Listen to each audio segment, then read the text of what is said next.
one of the things that really worked this week, and I would expect it to work next week, is the 2-day step that you're seeing. Now, by 2-day step, I'm referring to the earnings moves.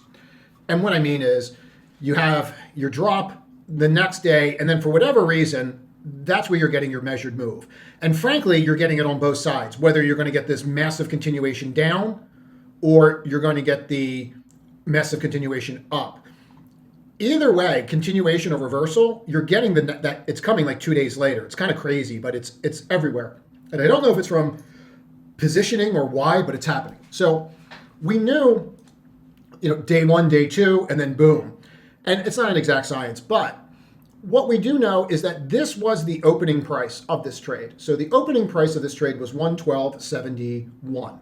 So if I go here and I mark that off, that's going to get me that 112.71 level. Now I'm going to drop this to a 5-minute chart, and you will note, because this is something that we did on, I believe we did this on that Wednesday where I pointed it out. You'll note that ties directly in that open with this low level, where you hit there and you had that pre-market low. And this is going to come really important, and you're going to see this a lot, these pre and post levels and how they're holding.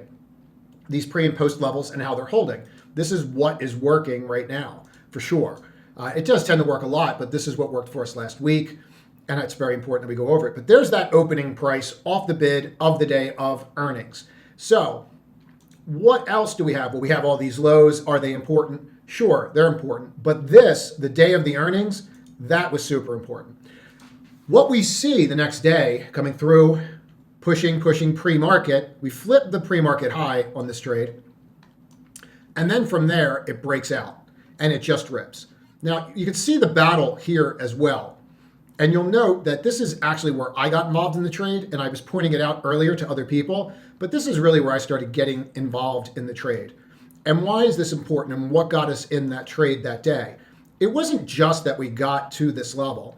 It was that we got to this level on what? Huge volume. So the volume was not just one bar. And this is a really important topic for people to get. I use this RVOL. I have other metrics that I use as well. I'm trying to find ways to incorporate them in the community. But this indicator that this gentleman created, and then I just tweaked a little bit, just to put some other stuff in there and tied it to volatility just a little bit. It's pretty much the same thing as the guy has there, but it's just a little different. When these bars stand out of all these clouds and all these different metrics, they change colors. Why this one was so significant to me and why I would follow through with it wasn't a 1 5-minute bar where I had all the buying. It was just straight out buying over and over and over again.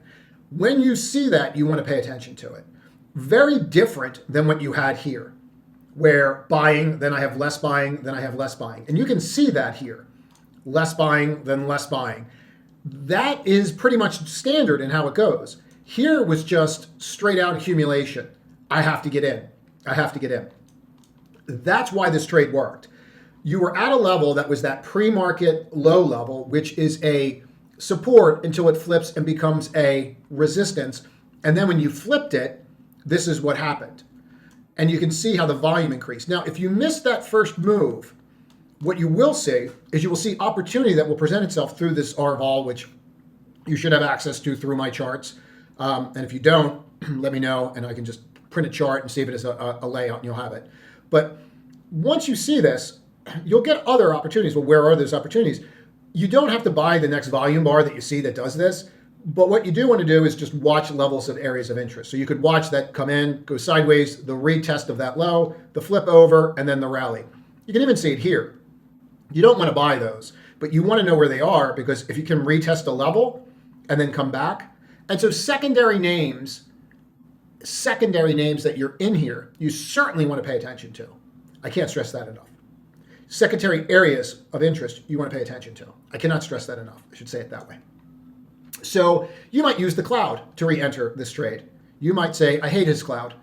God, I wish he stopped talking about that dumb cloud.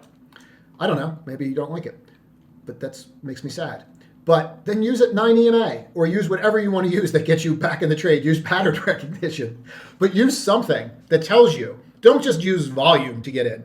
There's nothing worse than just using volume to get into a trade. Like, it is the dumbest reason just to buy. You need the trigger. Understand that. So that's why this worked. And I can't stress that enough. All right. I truly can't stress that enough. That's why this trade worked.